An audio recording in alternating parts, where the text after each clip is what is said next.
અનેક ભારતના હિત ક્ષેત્રો જે ભારતનું હિત નથી જોતા એવા લોકો પણ આ ચૂંટણીની સામે નજર નાખીને બેઠા છે.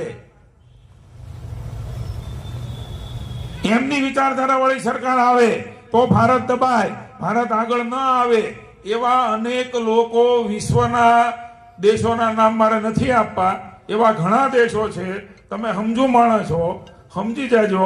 ભારતના વિરોધી હિત શત્રુઓ જેમને અહીંયા પગ પેસારા કરવા છે, અહીંયા પાછલા બાણેથી રાજ કરવું છે, એવી બબુચક સરકારને બેસાડવા માંગે છે.